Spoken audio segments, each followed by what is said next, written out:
راہ ازدی میں دعا گو ہوں کہ اللہ میری زبان پر ایسے کلمات جاری کر دے جو میرے لیے بھی اور آپ کے لیے بھی نفع کا سبب ہوں، جس سے ہمارے اعتقادات کو نفع پہنچے، ہمارے اعمال کو نور ملے اور ہمارے باطن کو قرار اور تسکین کے اجالے نصیب ہوں۔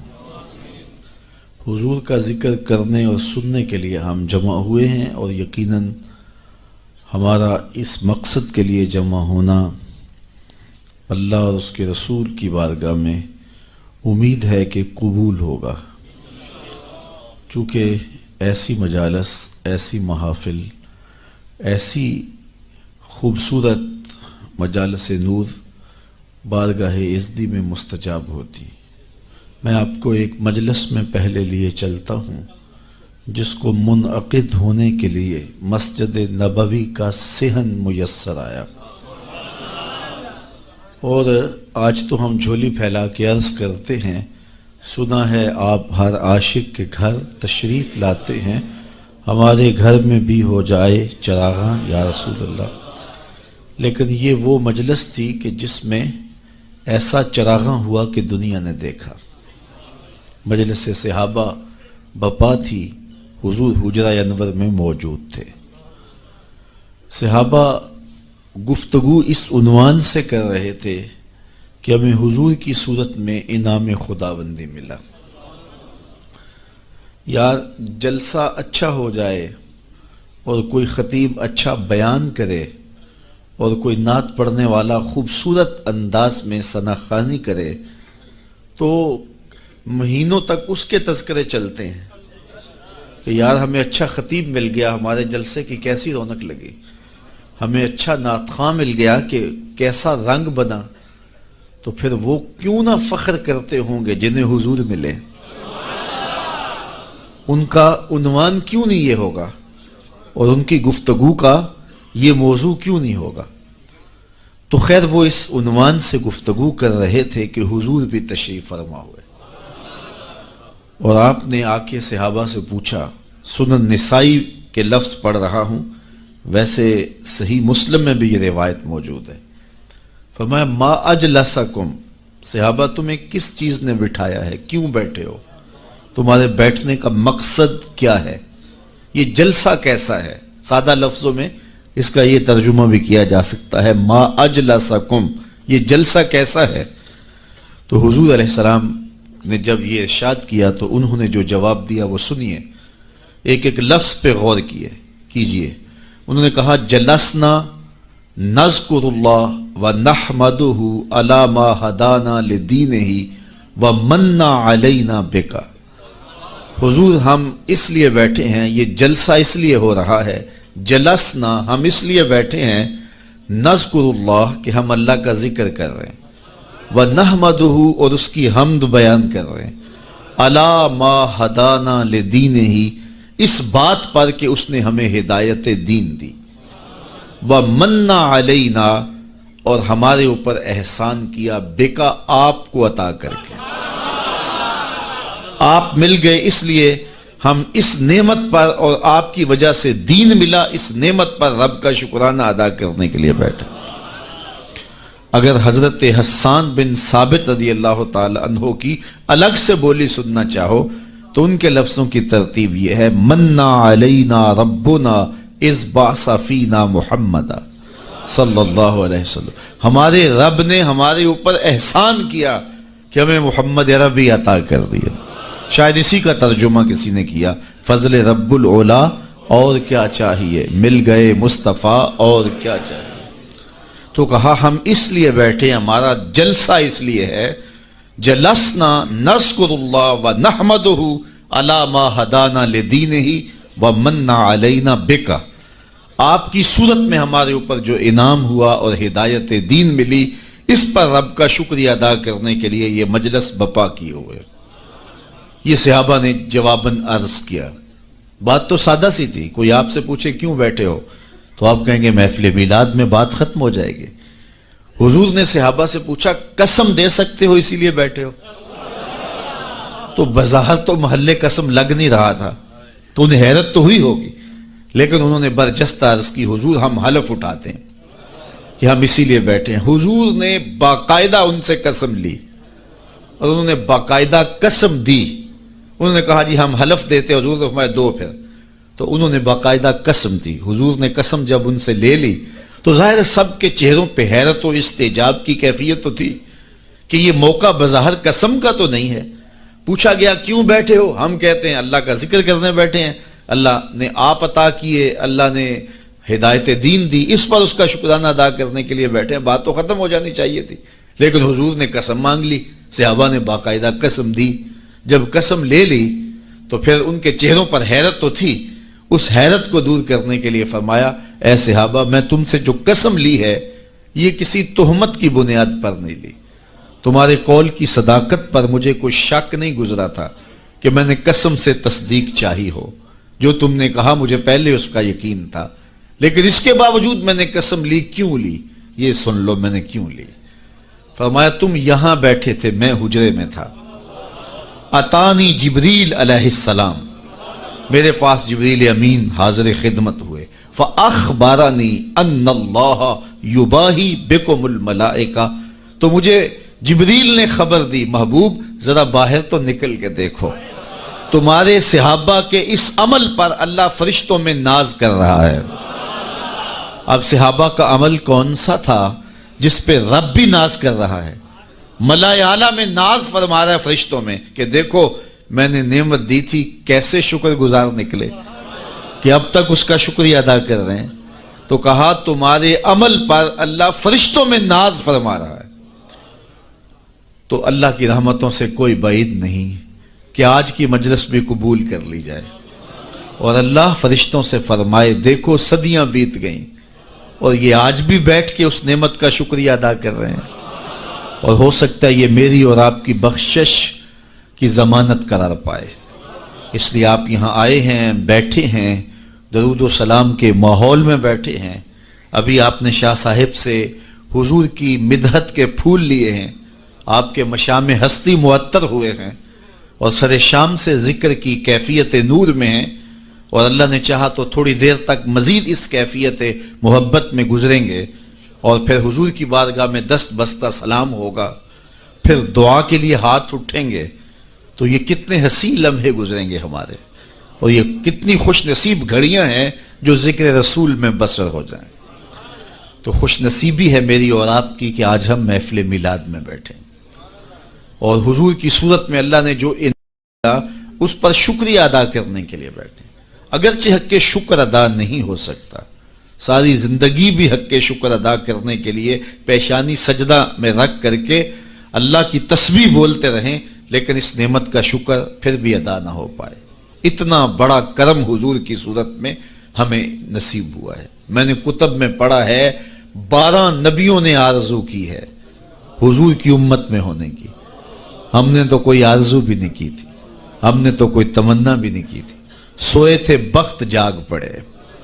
ہمارے والد گرامی مسجد سے مولانا کو بلا لائے, انہوں نے کان میں آ کے کہا مبارک ہو تو حضور کا غلام بن کے آ رہا. تو یہ کتنی خوش نصیبی ہے ہماری. آرزویں کی گئی, تمنائیں کی گئی. انبیاء علیہ السلام نے ہاتھ پھیلا پھیلا کے اللہ کی بارگاہ میں دعائیں کی. نبی آنے والے کی خبر دیتے رہے. کسی نے کہا ربنا وابعث فیہم رسولا, مالک آنکھیں بوڑھی ہو گئیں اب بھیج بھی دے اسے. کوئی بولا مبشرم برسول یاتی من بعد اسمہ احمد, چلو میں تمہیں پتہ بھی بتا دیتا ہوں, نام بھی بتا دیتا ہوں, اس کا نام احمد ہوگا. یہ حضرت عیسیٰ علیہ السلام نے کہا. آپ نے کہا اس کا نام بھی بتا دیتا ہوں آنے والا جس کے لیے زمانہ منتظر ہے, وہ جس کے ذکر پر داؤد نے نغمہ سرائی کی, وہ جس کے نام پر شاہ سلیمان نے گدائی کی. دل یحییٰ میں رہ گئے ارماں جس کی زیارت کے, لب عیسیٰ پہ آئے واز جس کی شان رحمت کے, جو بن کے روشنی پھر دیدائے یعقوب میں آیا, جسے یوسف نے اپنے حسن کی نئے رنگ میں پایا. ندانم آ گلے خنداں چے رنگو بودارد, ندانم آ گلے خنداں چے رنگو بودارد, کہ مرغے ہر چمنے آرزوئے اودار. ہر کوئی اسی کا منتظر ہے, کوئی کہیں منتظر ہے، کوئی کہیں منتظر ہے، نستورہ کہاں منتظر ہے، بحیرہ راہب کلی ڈال کے شام کے راستے میں بیٹھا ہوا ہے۔ اس نے مذہب کی کتابوں میں پڑھا تھا کسی دن اس نے یہاں سے گزرنا ہے، وہی کلی جو ہے وہ ڈال کے بیٹھ گیا۔ وظیفہ کیا پڑھتا ہے؟ روزانہ صبح چھت پہ چڑھ جاتا ہے اور حجاز کی جانب سے آنے والے قافلے دیکھتا رہتا ہے۔ اللہ اکبر۔ اور شام کو جب اندھیرے گہرے ہو جاتے ہیں اور کلی کے اندر آ کے سو جاتا ہے، یہی وظیفہ کرتا ہے۔ شب ہجر کی سختیاں کوئی اس سے جا کے پوچھے، شب ہجر کی سختیاں کوئی اس سے جا کے پوچھے، تیری راہ تکتے تکتے جسے صبح ہو گئی ہے۔ تو شام سویرے اسی کا اس کا وظیفہ یہی ہے۔ پھر ایک دن وہ مقصود بھی آ گیا۔ اللہ اکبر۔ اس نے پہچانا کیسے کہ اس قافلے میں وہ ہیں۔ مشکات اٹھائیے اور کتب حدیث اٹھائیے، تاریخ کی کتب اٹھائیے، سیر کی کتب اٹھائیے۔ اس نے دیکھا کہ دائیں بائیں کے اشجار سجدہ ریز ہو رہے ہیں، تو وہ آج نیچے اتر آیا۔ تو اس کے جو ماننے والے تھے ان کو بڑی حیرت ہوئی، یہ تو شام سے پہلے نیچے نہیں اترتے، آج وظیفہ جلدی پورا کیسے ہو گیا؟ تو انہوں نے کہا جناب، کہا جلدی آج کھانا تیار کرو، یہ جو لشکر آ رہا ہے، یہ جو قافلہ آ رہا ہے، اس قافلے کی ہم نے دعوت کرنی ہے۔ اللہ اکبر۔ کھانا پکنے لگ گیا، اتنے میں قافلہ بھی آ پہنچا۔ تو قافلے والوں کو کہا گیا آج دوپہر کا کھانا آپ کا ہمارے پاس ہوگا۔ یہ قافلہ پہلے بھی یہاں سے گزرتا تھا، عرب تاجر جب شام جاتے تھے تو یہیں سے گزر کے جاتے تھے، اور اس کی کلی یہاں موجود تھی، اور یہ یہاں کبھی رکتے بھی تھے، لیکن کبھی اس نے پوچھا بھی نہیں تھا، التفات بھی نہیں کیا تھا۔ آج پہلا موقع ہے کہ کہا آج تمہاری دعوت ہے۔ انہیں بڑی حیرت بھی ہوئی اور خوشی بھی ہوئی۔ مسافر کو کھانا مل جائے تو پھر وہ تو بہت خوش ہوتا ہے، تو اسے خوشی بھی انہیں ہوئی اور پھر حیرت بھی ہوئی کہ یہ پہلے کبھی پوچھتا بھی نہیں تھا، آج کیا خاص وجہ ہے کہ ہماری دعوت کی جا رہی ہے؟ خیر، کہا ٹھیک ہے۔ جب کھانا تیار ہو گیا تو کہا آ جاؤ۔ تو ایک بہت بڑا درخت تھا اس کے کنیسہ کے ساتھ، جس کا بڑا گھنا سایہ تھا، سارے وہاں آ کے بیٹھ گئے۔ حضور علیہ السلام بھی چونکہ ساتھ تھے، اور حضور کو سامان کے پاس چھوڑ آئے، اور یہ آیا اور جس طرح کوئی چیز ڈھونڈتا ہے تو کہتا تمہارا کوئی شخص تو نہیں رہ گیا؟ کہا نہیں، سارے آ گئے ہیں۔ کہا نہیں کوئی؟ کہا ہاں، ایک نوجوان ہے، نو عمر ہے، اس کو ہم اپنے سامان کے پاس چھوڑ کے آئے۔ اللہ اکبر۔ میرے والد گرامی یہاں ایک جملہ کہا کرتے تھے، مجھے یاد آ گیا، فرمایا کرتے تھے کہ اس نے کہا کیسی بارات ہے جو دولہے کو چھوڑ آئی ہے؟ تمہیں کون پوچھتا تھا؟ تم پہلے بھی تو گزرتے تھے، کبھی ہم نے پوچھا تھا؟ یہ ایسی بارات ہے جو دولہے کو چھوڑ آئی ہے، تمہیں کون پوچھے گا؟ تو حضور علیہ السلام کو جب لے کر کے آئے تو ظاہر ہے جتنا بھی درخت کا سایہ تھا اس میں لوگ براجمان تھے، بیٹھے ہوئے تھے، تو حضور آ کے دھوپ میں بیٹھ گئے، تو درخت نے الٹ کے سایہ حضور پہ کر دیا۔ اللہ، بادل بھی سایہ کرتے تھے، درخت بھی سایہ کرتے تھے۔ تو پھر اس نے حضور کا ہاتھ پکڑ کے کہا ھذا سید العالمین، ھذا سید المرسلین۔ تو دنیا انتظار کرتی رہی، بحیرہ راہب انتظار کرتا رہا، نستورہ انتظار کرتا رہا، تبہ ہمیری انتظار کرتا رہا، نبی انتظار کرتے رہے۔ حضرت عیسیٰ اپنی قوم کو بٹھا کے حضور علیہ السلام کی مدح و ستائش سنا رہے ہیں۔ انجیل برنباس میں آج بھی یہ لفظ موجود ہیں، اگرچہ بہت ساری تحریف راپ آ گئی ان کتابوں میں، لیکن کچھ نشانات تو آج بھی ہیں۔ تو وہاں لکھا ہے کہ حضرت عیسیٰ نے جب کہا کہ لوگوں میرے بعد اب وہی آئے گا، تو ایک حواری اٹھا، اس نے کہا کہ حضرت جس کے قصیدے آپ بھی پڑھ رہے ہیں، کیا وہ آپ سے بھی افضل ہوگا؟ ہر امتی کا خیال تو یہی ہوتا ہے نا کہ میرے نبی سے افضل کون ہو سکتا ہے۔ مرید بھی یہ سوچتا ہے کہ میرے پیر سے افضل کون، حقیقت ہو یا نہ ہو، لیکن سوچنے کا انداز یہی ہے۔ ہر شاگرد سوچتا ہے میرے استاد سے بہتر کون ہے، ہر بیٹا سوچتا ہے میرے باپ سے بہتر کون ہے، ہر جو ہے وہ کارکن کہتا ہے میرے لیڈر سے بہتر کون ہے۔ یہ آج کل جو سیاسی کارکن ہیں اپنے لیڈروں کے بارے میں کتنے پر امید ہیں اور کتنی ان کی محبتیں ہیں، تو ظاہر ہے وہ لیڈر مانتے ہیں تو محبتیں ہیں۔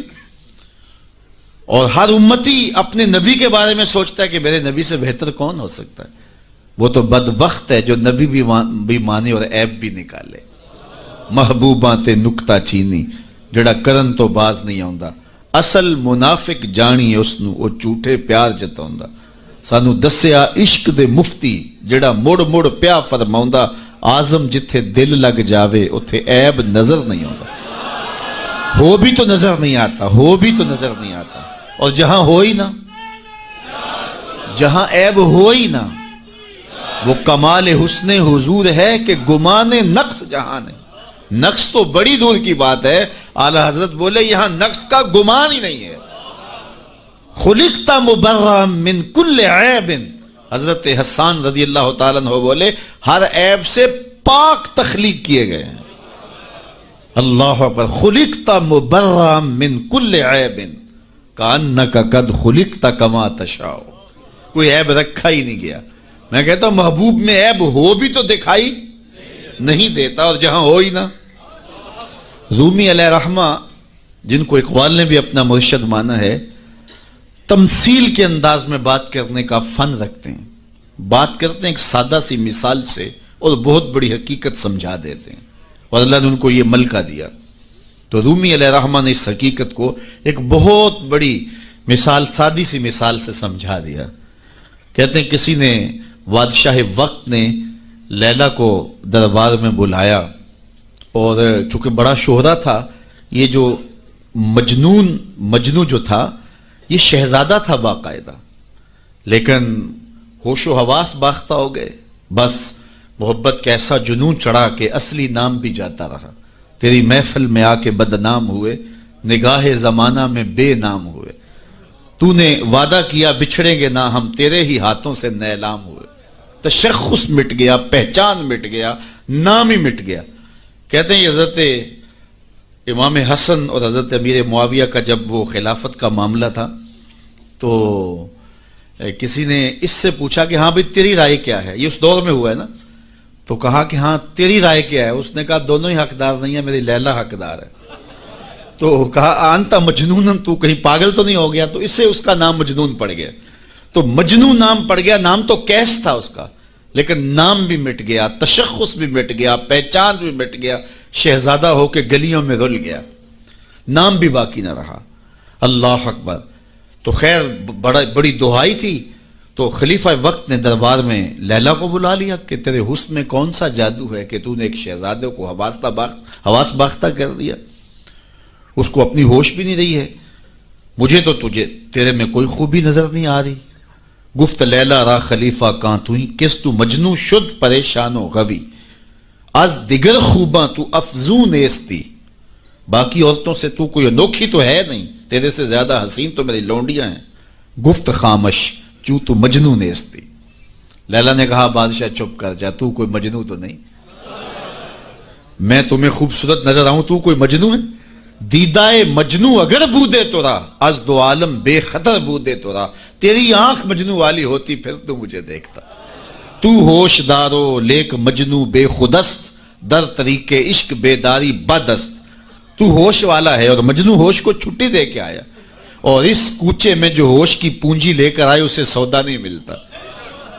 اللہ اکبر، یہاں ہوش گوا کے آنا پڑتا ہے، اس لیے تجھے میں کیسے خوبصورت دکھائی دوں؟ تو رومی سے نتیجہ نکالتے ہیں اگر لیلا کو دیکھنا ہو تو مجنو کی آنکھ چاہیے، اور اگر مصطفیٰ کو دیکھنا ہو تو ابو بکر کی آنکھ چاہیے، پھر جلوے انہی کے نظر آئیں گے۔ اور اقبال نے تو 2 قدم آگے جو ہے وہ بات کر دی۔ اقبال کہتا ہے مانائے حرفم کنی تحقیق اگر، بنگری با دیدائے صدیق اگر، قوت قلب و جگر گردد نبی، از خدا محبوب تر گردد نبی۔ اللہ اکبر، اقبال نے کتنی کمال کی بات کر دی۔ کہا کہ اگر میں تحقیقی بات کروں، معنی حرفم، اللہ اکبر، میں اگر اپنے معنی حرف کی تحقیق اور جستجو کے دائرے میں آ کے بات کروں، اور پھر صدیق اکبر کی آنکھ سے دیکھوں، تو میں جدھر دیکھوں جلوے محبوب کے دکھائی دیں۔ اور اگلی بات کر دی، اور اس کی مجھے تشریح کرنی پڑے گی اگر جو ہے وہ اس کا میں ترجمہ کروں، از خدا محبوب تر گردد نبی۔ اقبال کہتے ہیں کہ خدا سے بھی نبی محبوب لگنے لگ جاتے ہیں، تو اس کا کیا معنی ہے؟ تو اس پر بہت کچھ کہا جا سکتا ہے، لیکن سادہ اس کا مفہوم یہ ہے کہ خدا کی چوکھٹ تک رسائی نصیب ہوتی ہے تو پھر بھی شکریہ نبی کا ادا کرنا پڑتا کہ آپ نہ ہوتے تو یہ در بھی نہ ملتا، یہ دہلیز ملی تو آپ کی وجہ سے ملی نا۔ اسی لیے سجدہ کر کے، رکوع کر کے، قیام کر کے، سب کچھ کرنے کے بعد پھر ہاتھ باندھ کے کہا السلام علیکہ ایھا النبی، اے محبوب تمہارے اوپر سلام ہو جس نے مالک کی دہلیز دکھائی، جنہوں نے مالک کی چوکھٹ دکھلائی، ورنہ آج بھی اندھیروں میں بھٹک رہے ہوتے اگر آپ تشریف فرما نہ ہوتے۔ نہ خرد کی روشنی تھی، نہ نظر کی، نہ جنوں کی آگہی تھی، تیری رہبری سے پہلے یہ جہاں جہاں نہیں۔ تو زندگی کا حسن ملتا کیسے؟ ہمیں خدا تک آشنائی ملی ہے حضور کے صدقے سے۔ اللہ اکبر۔ فیض پہنچا اے رضا احمد پاک کا، اعلی حضرت بولے فیض پہنچا اے رضا احمد پاک کا، ورنہ ہم کیا جانتے خدا کون ہے۔ پہچان ہوتی، انسان کی نظر تو دیکھ کے مانتی ہے نا، دیکھ کے، چھو کے، پکڑ کے، سن کے، اور ایسی ذات کو مان لیا جو دیکھی بھی نہیں جا سکتی، جس کو سنا بھی نہیں گیا، جس کو چکھا بھی نہیں جا سکتا، جس کو چھوا بھی نہیں جا سکتا، اچھا جس کو سوچا بھی نہیں جا سکتا۔ تو دل میں تو آتا ہے سمجھ میں نہیں آتا، میں جان گیا بس تیری پہچان یہی۔ ایک ایسی ذات پر کہ جو فہم و ادراک کی حدود سے بھی ورا ہو، عقل و خرد سے بھی بالا ہو، سمجھ سے بھی اونچی ہو، اور کوئی مثل بھی نہ دی جا سکے، مثال بھی نہ دی جا سکے۔ کوئی مثل ہو تو مثال دیں، لیسا کمثلہ شیء، اس کی مثل تو کوئی چیز ہی نہیں ہے، تو کیسے مثال دیں؟ تو پھر سمجھیں کیسے؟ سمجھ سے بھی بڑا ہے۔ بلکہ علم کلام کے لوگوں نے کہا جو چیز سمجھ میں آ جائے اس کی بھی نفی کر دو، وہ خدا نہیں ہو سکتا۔ سمجھ سے بھی بڑا ہے، پھر مان کیسے لیں؟ اللہ اکبر۔ انسان کی تو عادت ہے کہ وہ دیکھ کے مانتا ہے۔ قوم موسیٰ نے کہا نا لَن نُؤْمِنَ لَكَ حَتَّى نَرَى اللَّهَ جَهْرًا، ہم دیکھیں گے تو مانیں گے، دیکھیں گے تو نہیں مانیں گے۔ تو انسان کی عادت، اقبال نے بھی کہا خو گرے پیکرے محسوس تھی انسان کی نظر، بن دیکھے خدا کو پھر کوئی مانتا کیوں کر۔ انسان کی نظر محسوسات کی عادی ہے، دیکھتا ہے تو پھر مانتا ہے۔ اور میں اور آپ تو 1400 صدیوں کے فاصلے پہ ہیں نا، اور کتنے گناہگار بھی ہیں، لیکن رمضان کا مہینہ ہوتا ہے، کڑکتی گرمی ہوتی ہے، شدت کی پیاس، زبان کانٹا، ہونٹ خشک اور حلق بھی خشک، ٹھنڈا پانی دستیاب، دروازہ بند، کوئی دیکھنے والا نہیں ہے، لیکن وضو بھی احتیاط سے کرتے ہیں، کوئی حلق سے نیچے قطرہ ٹپک نہ جائے، کیوں میرا اللہ دیکھ رہا ہے۔ ایسی ذات پر اتنا پختہ یقین، اور اتنی صدیوں کے فاصلے پہ کھڑے ہیں پھر بھی اتنا پختہ یقین۔ یہ پختہ یقین ملا کیسے؟ محمد عربی کی چوکھٹ سے ملا ہے۔ اگر وہ نہ ہوتے تو کیسے اس ذات کو ہم مان لیتے؟ ہم وہاں تک پہنچتے کیسے؟ اللہ کے محبوب علیہ السلام ایک دن مدینے سے گزر رہے تھے، تو ایک شخص جس کا نام تھا سوا، تو وہ گھوڑا لیے جا رہا تھا، حضور کو پسند آ گیا، اس سے کہا کہ یہ بیچتے ہو؟ اس نے کہا بیچتا ہوں۔ کتنے کا؟ اتنے کا۔ کہا کہ رکو میں اس کی قیمت لے کے آیا اور تمہیں دیتا ہوں۔ گھوڑا چونکہ پسند آ گیا تھا حضور کو، تو آقا قیمت لینے گئے تو کسی نے اس کو رکے ہوئے دیکھا تو پوچھا یہاں کیوں کھڑے ہو؟ اس نے کہا مسلمانوں کے نبی سے اس گھوڑے کا سودا ہو گیا ہے تو وہ قیمت لینے گئے۔ اس نے کہا مجھے زیادہ پیسوں سے دے دو، تو اس نے کہا میں تو یار سودا کر چکا ہوں۔ اس نے کہا کہ کوئی گواہ تھا؟ کہا نہیں۔ کہا مکر جانا۔ اس کو پیسوں کی لالچ آ گئی، اس نے کہا ٹھیک ہے حضور، اتنے میں قیمت لے کے پہنچ گئے۔ تو اس نے کہا میں نے تو آپ سے سودا کوئی نہیں کیا۔ حضور نے کہا ابھی تو سودا ہوا ہے۔ وہ کہنے لگا میں نے سودا کوئی نہیں کیا۔ لوگ بھی اکٹھے ہونے لگے، ہجوم بن گیا۔ اب حضور کہے میں نے گھوڑا خریدا ہے، وہ کہے میں نے بیچا نہیں۔ اب جب لوگوں کا ہجوم بنا تو لوگوں کے ہجوم کا بھی ایک پریشر ہوتا ہے۔ تو اس نے کہا کہ اگر بات لوگوں پہ چلی گئی تو صادق بھی یہ ہیں، امین بھی یہ ہیں، تو لوگ تو انہیں سچا کہیں گے۔ اس نے کہا اچھا آپ مجھے یہ بتائیں کہ جب دو آدمیوں کے مابین یوں نزاع بن جائے تو اس میں تسویہ کی صورت کیا ہوتی ہے آپ کی شریعت میں؟ تو حضور نے فرمایا میری شریعت تو کہتی ہے کہ جو مدعی ہے وہ گواہ لائے، والیمین علی من انکر، جو انکار کرتا ہے وہ قسم دے دے۔ اس نے کہا پھر ٹھیک ہے، آپ کا دعویٰ ہے کہ آپ نے گھوڑا خریدا ہے تو پھر آپ گواہ دیں، اور اگر آپ کے پاس گواہ نہیں ہے تو پھر میں قسم دے دیتا ہوں۔ جھوٹ اس نے پہلے بول لیا تھا، قسم دینا اس کے لیے مشکل نہیں تھا، اس کو یہ بھی پتا تھا گواہ کوئی نہیں۔ تو اس نے کہا جناب آپ گواہ لے آئیں، آپ گواہ پیش کر دیں تو میں گھوڑا دے دیتا ہوں جس قیمت پہ آپ بتا رہے ہیں، اور اگر آپ کے پاس گواہ نہیں ہے تو پھر میں قسم دے دیتا ہوں۔ اب بھری بزم تھی، لوگوں کا ہجوم تھا اور اس نے ایک ایسی بات کی قبل اس سے کہ کچھ دیر گزرتی حضرت حذیفہ رضی اللہ تعالی عنہ، حذیفہ بن یمان الانصاری رضی اللہ تعالی عنہ آگے بڑھے اور کہا کہ گواہی مانگتا ہے؟ اس نے کہا جی میں گواہی مانگتا ہوں۔ تو کہا میں گواہی دیتا ہوں، جتنے میں حضور نے بتایا اتنے میں سودا ہوا ہے اور حضور نے گھوڑا خریدا ہے۔ اس نے کہا جی ٹھیک ہے، مجھے پیسے مل گئے اور ٹھیک ہے، میرا مطالبہ پورا ہو گیا، گواہی چاہیے تھی، درکار تھی گواہی مل گئی۔ تو اس نے گھوڑا دے دیا اور قیمت اس نے لے لی۔ قیمت اس نے اپنی مرضی کی گھوڑے کے مطابق ہی لی تھی، وہ تو زیادہ پیسوں کے لالچ میں مکرا تھا۔ تو خیر اس کو راستہ نکلنے کا مل گیا، تو اس نے کہا جی ٹھیک ہے جی، گھوڑا اس نے حضور کو دے دیا اور قیمت اس نے خود لے لی۔ تو حضور علیہ الصلوۃ والسلام جب چلنے لگے، لوگ ہٹنے لگے، تو حضور نے حضرت حذیفہ رضی اللہ تعالیٰ عنہ کو اشارے سے قریب کیا اور کہا کہ تم نے گواہی دی، تم تو موقع پہ موجود ہی نہیں تھے، تو تم نے گواہی کیسے دی؟ تو حضرت حذیفہ رضی اللہ تعالیٰ عنہ نے کہا حضور گھوڑا کیا ہے، آپ کے کہنے پہ تو ہم نے رب کی گواہی دے دی، ہم نے رب کو دیکھا تھا، آپ نے کہا نہ ہے تو ہم نے مان لیا، تو یہ گھوڑا کیا ہوتا ہے؟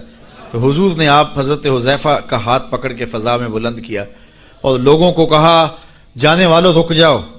لوگ ٹھہر گئے، کہا کسی عدالت کچہری میں گواہ کی ضرورت ہو تو میری شریعت 2 گواہ مانگتی ہے، لیکن جہاں میرا خزیمہ ہوگا، ہاں حذیفہ نہیں، خزیمہ بن ثابت انصاری رضی اللہ عنہ، جہاں میرا خزیمہ ہوگا وہاں ایک کی گواہی 2 کے قائم مقام ہوگا۔ فیض پہنچا اے رضا احمد پاک کا، ورنہ ہم کیا جانتے خدا کون ہے۔ میں اگر خدا سے ملنا چاہوں تو مجھے بتاؤ نہ کہ میں کدھر جاؤں، شرق کو جاؤں، غرب کو جاؤں، شمال کو جاؤں، جنوب کو جاؤں، نیچے سوراخ کروں، اوپر سیڑھی لگاؤں، کدھر جاؤں؟ میں آپ سے ملنا چاہتا ہوں تو میں شرق کی جانب سفر کروں گا، آپ مجھ سے ملنا چاہتے ہیں تو غرب کی جانب دوڑیں گے، لیکن میں خدا سے ملنا چاہتا ہوں، وہ تو جہتوں سے پاک ہے، وہ تو سمتوں سے پاک ہے، تو اس کو ملنا چاہوں تو بتاؤ کدھر جاؤں؟ اللہ اکبر۔ آئیے ذرا قرآن کا اسلوب دیکھیے، وَإِذَا سَأَلَكَ عِبَادِي أَنِّي فَإِنِّي قَرِيبٌ۔ حبیب میرے بندے تیرے پاس آ کے میرا پوچھتے ہیں، بندے میرے ہیں، مجھے ڈھونڈتے ڈھونڈتے تیرے پاس آ گئے اور تیرے پاس آ کے پھر میرا پوچھنے لگے۔ فَإِنِّي قَرِيبٌ، ان آنے والوں کو بتلا دیجئے کہ میں دور نہیں ہوں، نیڑے ہی ہوں۔ فا تاقیبیہ کے بعد علماء تفسیر نے لکھا کہ کل مقدر ہے، یہاں کل ماننا پڑے گا۔ فَإِنِّي قَرِيبٌ اے فَقُلْ إِنِّي قَرِيبٌ، ان کو کہہ دیجئے کہ وہ دور نہیں، آگے ہو تو مل جائے گا۔ یہ ہے ترجمہ کل کے مقدر ماننے سے، لیکن صوفیہ فرماتے ہیں کل کو مقدر ماننے کی ضرورت ہی کیا ہے، بات ہی سیدھی ہے۔ حبیب میرے بندے مجھے ڈھونڈتے ڈھونڈتے تیرے تک آ گئے، تو محبوب جب تیرے تک آ گئے میں پھر بھی دور ہوں۔ میرے بندے جب مجھے ڈھونڈتے ڈھونڈتے تیرے تک جو آ گئے ہیں تو محبوب تیرے تک آگے ہیں تو میرے تک آگے، یہ تیرے پاس آ کے پھر میرا پوچھ رہے ہیں۔ خضر بتلائے تو کیوں کر بتلائے، اگر ماہی پوچھے کہ دریا کہاں، اگر مچھلی چھلانگ لگا کے غوطے کھا کے پھر پوچھے کہ دریا کدھر ہے تو خضر کیا بتائیں گے اسے؟ محبوب تیری گلی میں آ کے میرا پوچھتے ہیں، جو تیرے پاس آگے وہ میرے پاس آگے، چونکہ تیرے تک پہنچنا ہی تو میرے تک پہنچنا ہے۔ اور میرے امام پھر بولے بخدا خدا کا یہی ہے در، نہیں اور کوئی مفر مکر، جو وہاں ہو یہیں آ کے ہو، جو یہاں نہیں وہ وہاں نہیں، وہی لا مکان کے مکی ہوئے، سر عرش تخت نشیں ہوئے، یہ نبی ہیں جس کے ہیں وہ مکان، وہ خدا ہے جس کا مکان نہیں۔ تو کہا اگر خدا تک پہنچنا ہے تو مصطفیٰ تک جانا ہوگا، بس یہی راستہ خدا تک پہنچتا ہے۔ اللہ اکبر۔ تو حضرت عیسیٰ علیہ السلام نے فرمایا لوگوں میں جا رہا ہوں اور میرے بعد اب وہی آئے گا جس کا نام احمد ہوگا۔ تو ایک حواری اٹھ کے کھڑا ہو گیا اور کہنے لگا کہ حضرت جس کے قصیدے آپ بھی پڑھ رہے ہیں کیا وہ آپ سے بھی افضل ہوگا؟ تو سنو حضرت عیسیٰ نے کیا جواب دیا، آپ کے سینے میں ٹھنڈ پڑ جائے گی۔ ویسے تھوڑی سی تقریر میں اور کروں گا لیکن میں یہیں بھی چھوڑ دوں تو آپ ناراض نہیں ہوں گے، اس لیے کہ بات اتنی ہے کہ پورا سال آپ پر نشہ طاری رہے گا۔ اللہ اکبر۔ کہا حضرت جس کے قصیدے آپ بھی پڑھ رہے ہیں کیا آپ سے بھی افضل ہوگا؟ تو سنو حضرت عیسیٰ نے کیا جواب دیا، انجیل برنباس میں آج بھی یہ لفظ موجود ہیں، تو حضرت عیسیٰ علیہ السلام نے کہا افضل ہونے کی بات کرتے ہو، وہ تو اتنی عظمتوں کا حامل ہے، اگر اس کے نالین کے تسمے کھولنے کی سعادت ابن مریم کو مل جائے تو یہ بھی مقدر کی بات ہے، یہ بھی بخت کی بات ہے کہ ان کے نالین کے تسمے کھولنے کی سعادت مل جائے۔ تو دنیا منتظر رہی، زمانہ انتظار کرتا رہا،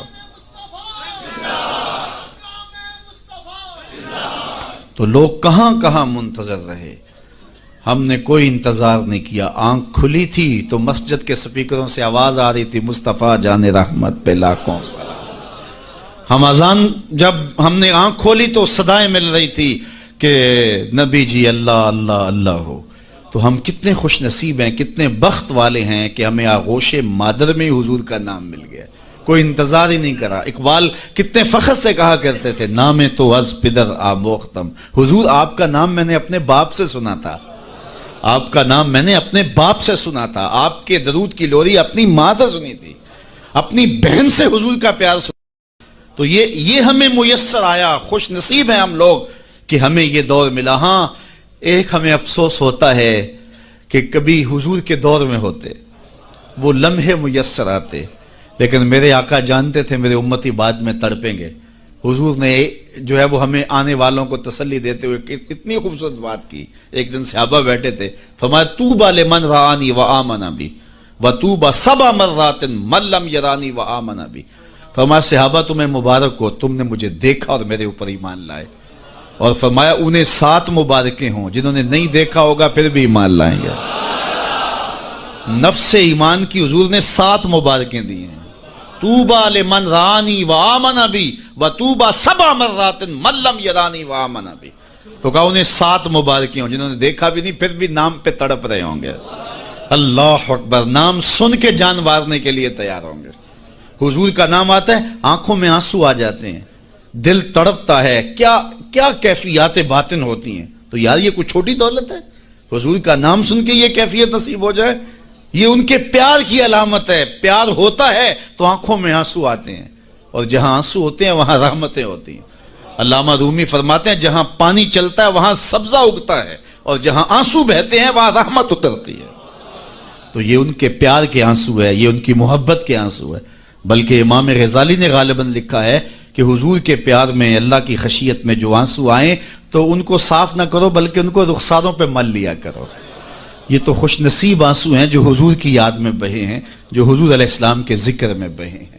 تو یہ میری اور آپ کی خوش بختی، اور اگر وہ نہ آتے تو ہم آج بھی اندھیروں میں ہوتے، ظلمتوں میں ٹھوکریں کھا رہے ہوتے اگر حضور تشریف نہ لاتے۔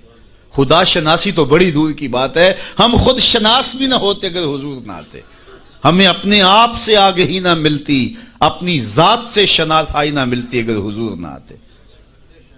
ورنہ دیکھیے کہ آج کتنے لوگ ہیں عقل و بینش، فہم و ادراک میں کتنے آگے ہیں، لیکن کیا انہیں حضور کا در نہیں ملا تو کیا وہ آج آشنائی رب سے اور آشنائی ذات سے مالا مال ہیں؟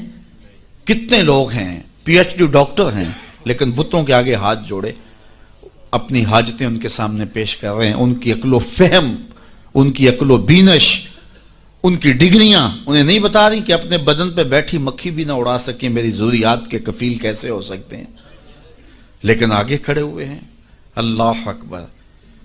لیکن دوسری جانب میں ایک مثال دیا کرتا ہوں، میں ایک بچپن میں ایک چیز دیکھی کہ ہماری مسجد میں ایک بچہ اپنے پینچے کو مل مل کے دھو رہا تھا، تو میں نے دور سے جھڑکنے کے لہجے میں اسے کہا کہ تم نے اتنا زیادہ پانی کھولا ہوا ہے، تو وہ کہنے لگا جی میں گلی سے گزر رہا تھا تو کسی جانور کے پیشاب کا چھینٹا پڑ گیا اور میں سکول جا رہا ہوں، اور وہ کوئی درس نظامی کا فارغ تحصیل نہیں تھا کہ اس نے نجاست غلیظہ و خفیفہ کے احکام پڑھے ہوں۔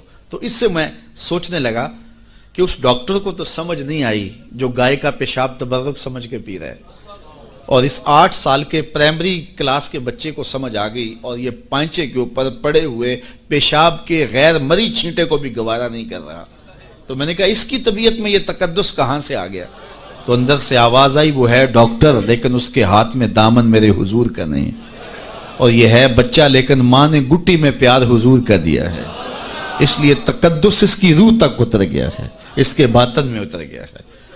تو یہ ان کے صدقے سے ہمیں زندگی کا نور نصیب ہوا ہے، ورنہ آج بھی ہم اندھیرے اور ظلمت میں ہوتے، اور آج بھی ہم کسی بت کے آگے ہاتھ جوڑے کھڑے ہوتے اگر ان کا در نہ ملتا، ان کی چوکھٹ نہ ملتی اور ان کی دہلیز میسر نہ آتی۔ نہ خرد کی روشنی تھی، نہ جنوں کی آگ ہی تھی، تیری رہبری سے پہلے یہ جہاں جہاں نہیں تھا۔ اور آج زندگی کا سارا نور اور باطن کے سارے اجالے اور شعور و عقل اور فہم و ادراک کی ساری دولتیں جو ہمیں میسر ہیں، یہ حضور علیہ السلام کی ولادت کے صدقے سے ہمیں میسر آئی ہیں، ورنہ وحشیوں سے بدتر معاشرہ تھا اور بدترین معاشرہ تھا جس میں زندگی انسانیت کاٹ رہی تھی۔ بلکہ میں کہوں گا کہ صرف حضور علیہ السلام کی آمد کے فوائد مرتب صرف مسلمانوں پہ نہیں ہوئے، مومنوں پر احسان تو ہے ہی ہے کہ ان کی دنیا بھی اور آخرت بھی سنور گئی، باقی بھی پوری کائنات کے اوپر بسنے والے انسانوں کو جہاں کہیں بھی آپ کو شعور اور روشنی اور اجالا نظر آئے گا، وہ سارا صدقہ ہے آمنہ کے جگمگاتے چاند کا۔ جہاں بھی روشنی نظر آئے گی آپ کو، جہاں بھی کسی نے کچھ سیکھا ہے۔ آج ہم اگرچہ کچھ معاملات میں کچھ قوموں سے پیچھے رہ گئے اور وہ بہت آگے جا چکے ہیں، لیکن انہوں نے یہ نور اٹھایا کہاں سے ہے، یہ روشنی لی کہاں سے ہے؟ اگر معاشرتوں کی روشنیاں ہیں، اگر عدل و انصاف کے نور پھیلے ہیں معاشرے میں اور مختلف قوموں کے اندر، تو وہ سارے کے سارے اسی دہلیز سے لیے گئے ہیں اور اسی چوکھٹ سے اٹھائے گئے ہیں۔ تو ہمیں بھی اسی دہلیز پہ آ جانا چاہیے اور اپنی زندگی کو حضور علیہ السلام کے طریقہ نور کے مطابق ڈھال لینا چاہیے۔ ہمیں تو کسی اور در پہ جانے کی ضرورت نہیں ہے، ہمیں تو کسی دہلیز پہ ماتھا ٹیکنے کی ضرورت نہیں ہے، ہمیں تو مکمل اسوہ اور مکمل نمونہ زندگی دیا گیا حضور کی ذات کی صورت کے اندر۔ اس لیے ہم اپنی گھریلو زندگی سے لے کر کے اپنے سیاسی امور تک اسی دہلیز سے لے کر کے اپنی زندگی کو جنت بنا سکتے ہیں اور اپنی آخرت بھی بہتر کر سکتے ہیں۔ دوسرے لوگوں نے حضور علیہ السلام کے اصول و ضوابط، حضور کے دیے ہوئے جو ہے وہ نظام زندگی سے روشنی لے کر کے اپنی دنیاوی زندگی کو تو جنت بنا لیا، لیکن حضور علیہ السلام سے باطنی تعلق قائم نہ کر سکے اور اپنی آخرت جو ہے وہ روشن نہ کر سکے۔ اور ہمارا تو حضور سے باطن کا ربط ہے، حضور سے دل کا تعلق ہے، اس لیے ہم اپنی آخرت بھی سنوار سکتے ہیں اور ہم اپنی دنیا بھی سنوار سکتے ہیں۔ شرط یہ ہے کہ ہم حضور کے ہو جائیں، پھر ہمیں عزت بھی ملے گی، ہمیں سرخروئی بھی ملے گی، تخت و تاج بھی ہمارے رب کا وعدہ ہے۔ وَأَنْتُمُ الْأَعْلَوْنَ إِن كُنتُم مُؤْمِنِينَ، تم مومن بن کے دکھاؤ، ساری عزتیں تمہارے قدموں پہ رکھیں گے۔ بن کے تو دکھاؤ نا۔ یہ کافر لگتے کیا ہیں؟ کافر لگتے کیا ہیں؟ اگر انہیں دنیاوی عزتیں دی گئی ہیں تو انہوں نے اصول و ضوابط اختیار کیے ہیں۔ اقبال نے وہ جب شکوے کی زبان کھولی تو اس میں کہا نا کہ کافر کو دیے حور و قصور اور مومن کے لیے فقط وعدہ حور، تو اس کے جواب میں کہا تم میں کوئی حوروں کا چاہنے والا ہی نہیں، جلوائے طور تو موجود ہے کوئی موسیٰ ہی نہیں۔ کوئی ہو تو صحیح اور کوئی مانگنے والا تو ہو، تو اس کو ہم کیوں نہیں دیتے؟ ہم تو مائل بکرم ہیں، کوئی سائل ہی نہیں، راہ دکھلائیں کسے راہ رو منزل ہی نہیں، جلوائے طور تو موجود ہے کوئی موسیٰ ہی نہیں۔ تو وہ آج بھی وہ انوار برسنے کے لیے جو ہے وہ آمادہ ہیں، لیکن اس دہلیز پہ آ جائیں۔ ہم نے اپنے آقا و مولا کے ساتھ اپنا باطنی تعلق تو قائم کیا ہے، لیکن ہماری زندگی کی ترجیحات کچھ اور ہو گئیں، اور جس کے نتیجے کے اندر آج ہم دنیا سے جو ہے وہ کٹ گئے اور آج رسوائیوں اور ذلتوں میں اپنی زندگی بسر کر رہے ہیں۔ اقبال علیہ رحمہ نے جب شکوے کا لہجہ اختیار کیا تو فتویٰ بھی متوجہ ہوا اور بہت سخت لہجہ تھا، لیکن جواب آتے ہی سارا نشہ اتر جاتا ہے۔ جب وہ شکوہ کرتے ہیں تو اس میں کرتے ہیں کہ تیرے کعبے کو جبینوں سے بسایا ہم نے، نوع انسانی کو غلامی سے چھڑایا ہم نے، صفائے دہر سے باطل کو مٹایا ہم نے، تیرے قرآن کو سینوں سے لگایا ہم نے، پھر بھی ہم سے گلہ ہے کہ وفادار نہیں، ہم وفادار نہیں تو بھی تو دلدار نہیں۔ تو بڑا تلخ لہجہ ہے، لیکن اب اس کا جب جواب آتا ہے تو سارا نشہ اترتا ہے۔ لفظ وہی ہیں، صرف صیغہ بدلتا ہے، لفظ وہی رہتے ہیں، صرف صیغہ تبدیل ہو جاتا ہے۔ اب جواب کیا آ رہا ہے؟ پہلے تو یہ تھا کہ صفائے دہر سے باطل کو مٹایا ہم نے، نوع انسانی کو غلامی سے چھڑایا ہم نے۔ اب ادھر سے آواز آ رہی ہے، صفائے دہر سے باطل کو مٹایا کس نے؟ نوع انسانی کو غلامی سے چھڑایا کس نے؟ میرے کعبے کو جبینوں سے بسایا کس نے؟ میرے قرآن کو سینوں سے لگایا کس نے؟ تھے تو آبا وہ تمہارے ہی، مگر تم کیا ہو؟ ہاتھ پہ ہاتھ دھرے منتظر فردا ہو، ہر کوئی مستے مئے ذوق تن آسانی ہے، تم مسلمان ہو یہ انداز مسلمانی ہے، حیدری فقر ہے نئے دولت عثمانی ہے، تم کو اسلاف سے کیا نسبت روحانی ہے، وہ معزز تھے زمانے میں مسلمان ہو کر، تم خار ہوئے تارک قرآن ہو کر۔ ہماری پستی، ہماری ذلت، ہماری رسوائی اس نظام زندگی کو چھوڑ دینے سے ہے۔ ہم اپنے آپ پہ غور کریں، اپنی زندگی پہ غور کریں، ہم کہاں کھڑے ہوئے ہیں۔ یہ بات تو ہمیں کہی گئی تھی نا کہ جو الطہور نصف الایمان، صفائی آدھا ایمان ہے، لیکن یہ ان لوگوں نے اپنا لیا کہ جن کے مذہب میں نہانا اور غسل کرنا روا نہیں تھا۔ آپ جو ہے وہ فرانس کی خوشبوئیں پوری دنیا کے اوپر مشہور جانتے ہیں، کبھی اس کا پس منظر بھی جو ہے وہ معلوم کیا کہ کیا ہے؟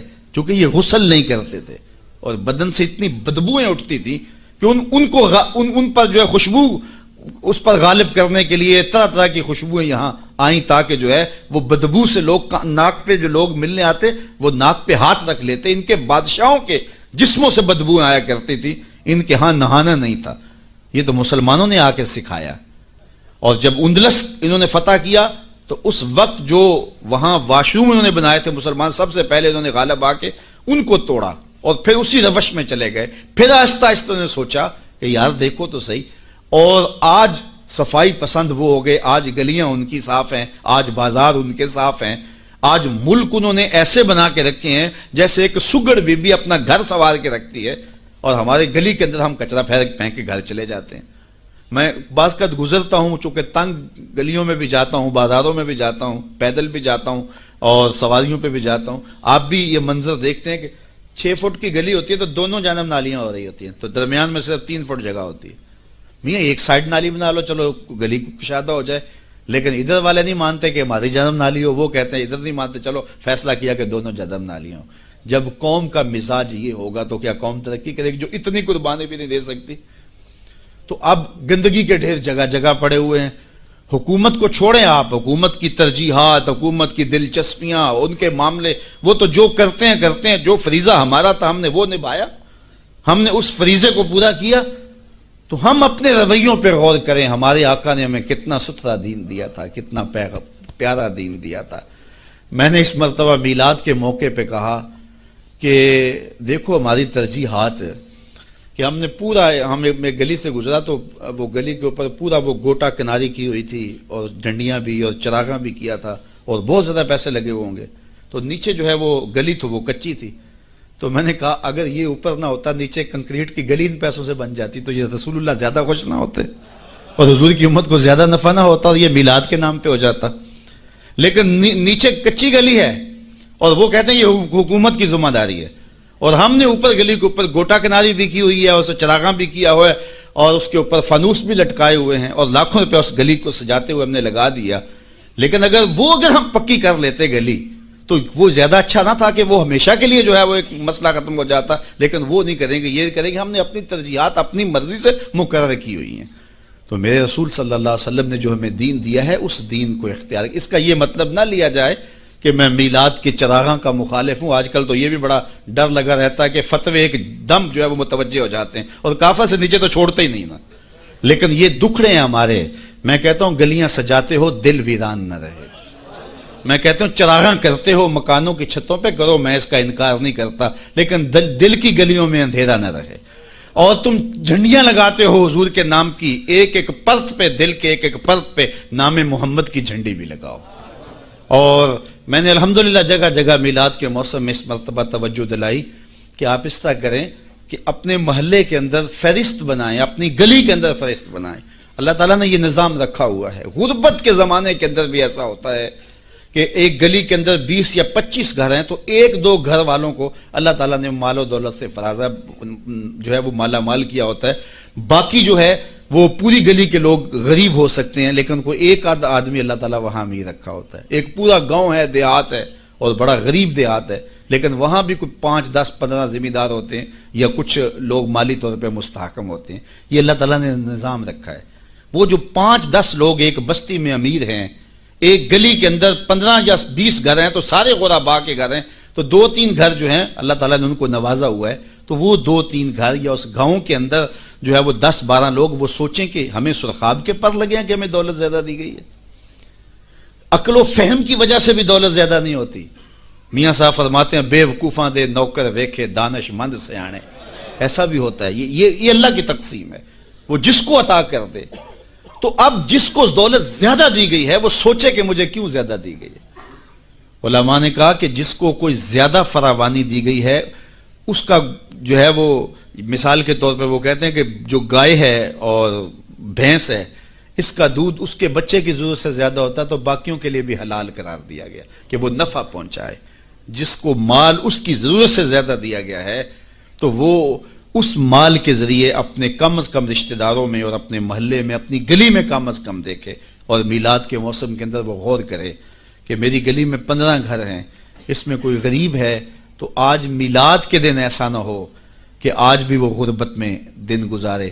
اگر اس کو آپ 1 مہینے کا راشن دے دیتے ہیں اور ساتھ لکھ کے چٹ اس کے اندر ڈال دیتے ہیں میلاد مبارک، اور درود پڑھتا رہے گا اور حضور علیہ الصلوۃ والسلام کا صدقہ کھاتا رہے گا تو کتنا اچھا ہو. تو یہ وہ چیزیں ہیں جس کی طرف ہمیں توجہ کرنی چاہیے. اور میں سمجھتا ہوں کہ حضور علیہ السلام کی محبت سے معاشرے کے دکھ جو ہیں وہ سمیٹے جا سکتے ہیں.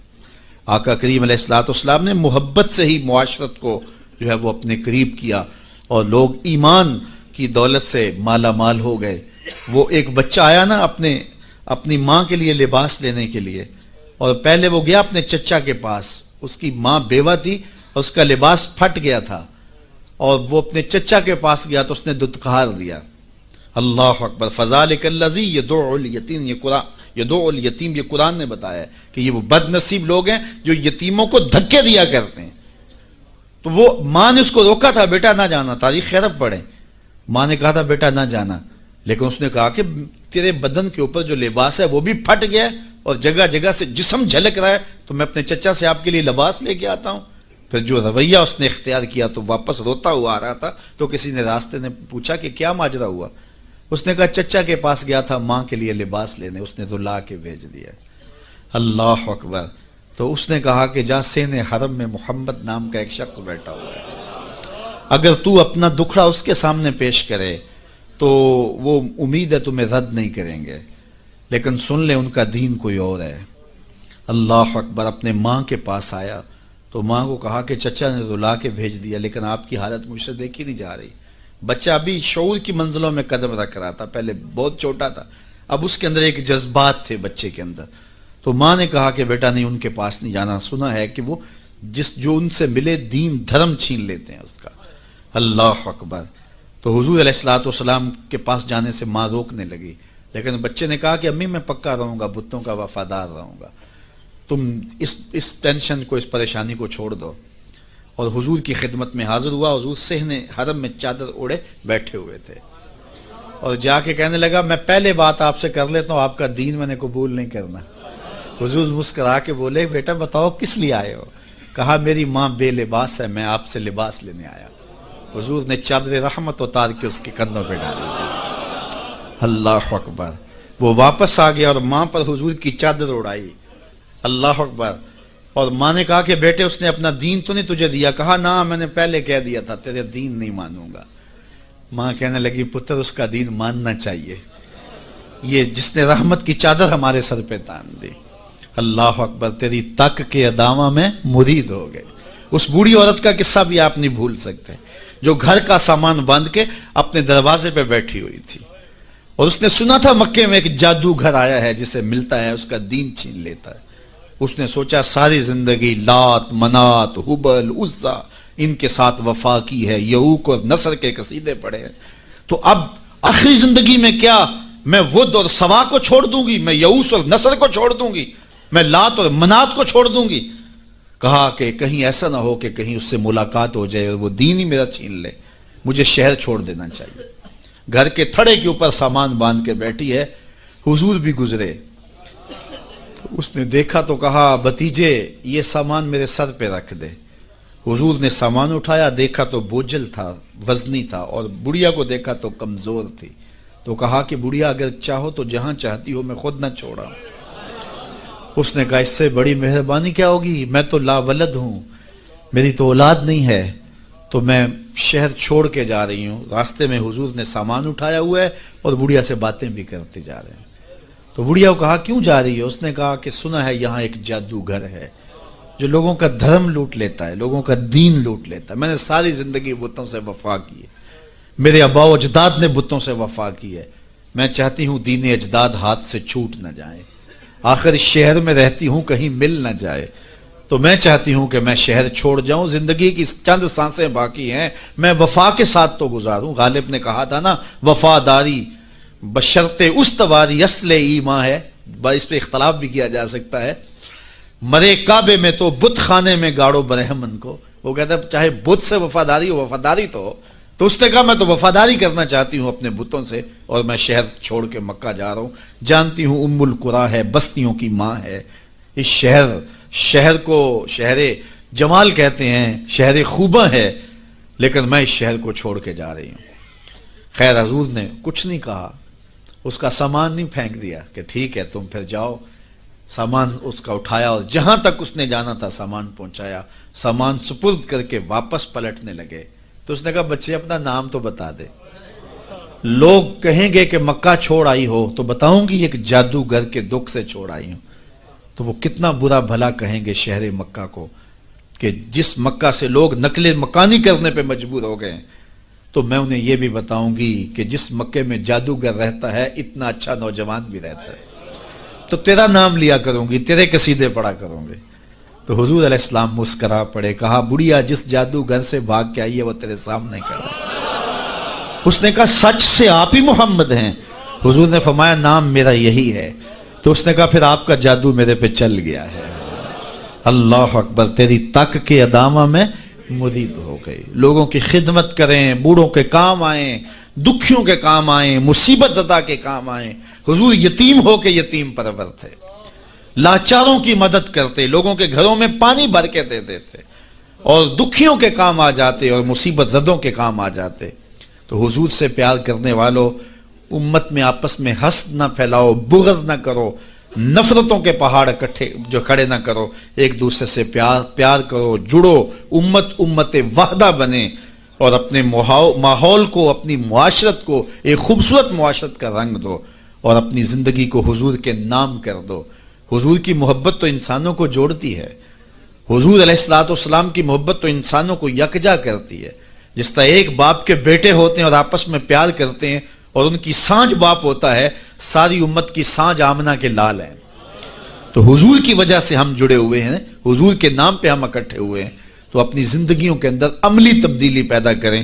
آقا کریم کی اسوہ نور کو دیکھیں، کتنا میٹھا اسوہ تھا میرے حضور کا، کتنی میٹھی زندگی گزار کے گئے ہیں، کتنا پیارا دور حضور نے گزارا ہے. اور وہ ہمارے لیے مکمل، اکمل اور خوبصورت نمونہ ہے حضور کی حیات طیبہ. اللہ ہمیں حضور علیہ السلام کی حیات کا نور نصیب کرے، اور زندگی کے جو ایام ہمیں بچے، ہمیں میسر آئے ہیں، ان ایام میں یاد خدا میں ہماری زندگی گزرے. جب ہم ایک دوسرے سے پیار کریں گے، حسد نہیں ہوگا، حقد نہیں ہوگا، بغض نہیں ہوگا، کینے نہیں ہوگے، نفرتیں نہیں ہوں گی، تو پھر زندگی خوشگوار ہوگی. ہم نے اپنی زندگی کو خود جہنم زار بنایا ہوا ہے. ایک دوسرے کے اوپر ہماری بدگمانیاں، ایک دوسرے کے اوپر حسد، بغض اور کینے، اس نے زندگی کو اوکھا کر دیا ہوا ہے. اور سمجھتے یہ ہیں کسی نے جادو کر دیا ہے، کسی نے ٹونا کر دیا ہے، کسی نے سایہ کر دیا، کسی نے تعویذ ڈال دی ہیں. اور میاں کسی نے ڈالا ہوا، ہم نے اپنے اندر تعویذ خود حسد اور بغض کے ڈالے ہوئے ہیں. وہی ہمیں چین نہیں لینے دیتے، ہمیں سکون نہیں آنے دیتے. اور اگر اپنے اندر کو صاف کریں، ستھرا کریں، پاکیزہ کریں، 5 گانا سجدہ ریزی کی عادت ڈالیں، کسی کا برا نہ چاہیں، اللہ کی مخلوق کے لیے رحمت اور راحت کا سامان بن جائیں، تو پھر دیکھنا کہ کوئی تعویذ آپ کے اوپر نہیں ہوگا. کسی بابے کے پاس چوکڑی بڑھنے کی ضرورت بھی نہیں ہوگی، اور گڑولیاں بھرنے کی ضرورت بھی نہیں ہوگی. تمہارا رب اتنا مہربان ہے کہ 70 ماؤں سے زیادہ اپنے بندے سے پیار کرتا ہے. ہر ایک شخص کے ساتھ اس نے ایک محافظ فرشتہ مقرر کیا ہوا ہے جو شیاطین سے حفاظت کرتا ہے بندے کی، تو اس کی تو کرم نوازی ہے۔ زندگی کو اوکھا ہم نے خود اپنے لیے بنایا ہوا ہے، تو زندگی کو سوکھا بنائیں، زندگی کو آسان بنائیں، زندگی کو راحت کدہ بنائیں، جہنم کدہ نہ بنائیں۔ اور یہ تب ممکن ہوگا جب ہم حضور علیہ السلام کے طریقہ حیات کے مطابق اپنی زندگی ڈھال لیں گے۔ میلاد میں آنے والوں کے لیے یہی پیغام ہے۔ اللہ تعالیٰ جل شانہ آپ سب کو دنیا آخرت کی بھلائیاں عطا فرمائے اور ساری زندگی حضور کے ساتھ ہمیں وفا کی توفیق دے۔ بار دیگر ہم اپنے مرحوم بزرگوں کے لیے دعا گو ہیں کہ اللہ ان کی قبر کو کروڑوں رحمتوں کا اور کروڑوں کرم نوازیوں کا مرکز بنائے۔ وآخر دعوانا ان الحمد للہ رب العالمین۔ کی محمد سے وفا تو نے تو ہم تیرے، یہ جہاں چیز ہے کیا لوح و قلم